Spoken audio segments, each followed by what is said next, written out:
Each path must be chosen with care, lest disaster swallow us whole. Hello everyone, this is your host Legend, and welcome back to my channel. Welcome back to my series Champions, where we take a roughly 2-minute dive into one of the characters of Warhammer 40k Tacticus. The champion of the day is Varro Tigurius, Chief Librarian of the Ultramarines.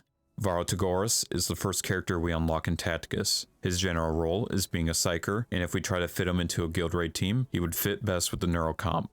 Varro's stats at Gold 1, Epic Rarity, 3 red stars, is as follows: 1,735 health, 801 damage, and 374 armor. He has a movement stat of 3, his ranged attack does 1 hit of psychic damage, and his melee attack does 1 hit of physical damage. Varro can equip a crit item, defense item, and a crit booster. His active ability is Storm of Wrath. At level 35, it allows Varro to target an enemy within range 2 and deal 1 hit of 714 to 856 psychic damage to them. His active can also chain across 4 other adjacent targets. This ability cannot be modified, nor can it crit. His passive ability is Psychic Fortress.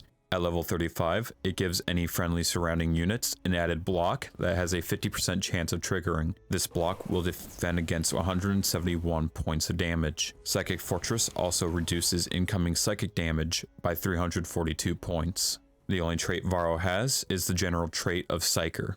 Varro is hard to place where he shines. He isn't a terrible unit, but generally, he suffers from being one of the earliest units in Tacticus. Varro is usable to an extent in the neurocomp, but should be only used if you have no better alternative. If a legendary release track requires Psykers and allows Imperials, he certainly can do well, especially if you have some good luck with his passive ability. Psychic Fortress does have the potential to be very potent and can prevent the loss of characters, which is always helpful, but shouldn't be relied upon due to its RNG nature. To be fair to Varro, he is great when starting out, but as we progress through our game and our journey in Tacticus, our focus shifts away from him as we start to unlock better characters. With that, we can look at who he pairs well with, starting with his faction, the Ultramarines.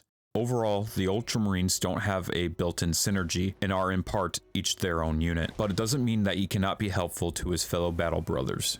Varro can also help characters such as the Neurothrope, who needs stacks of its passive ability, Neuroparasite, on guild raid bosses to help it do the most possible damage. And with Varro being a psyker, he does help to add stacks to the boss. And if we really try, he can mix well with other neurocomp units, but mainly Yazgor, thanks to his active ability, Sorcerer's Facade. Overall, Varro is a very beginner-friendly character who we start not needing to lean on as we progress through our Tacticus journey, but we should still be appreciative for what Varro does to start this journey for us.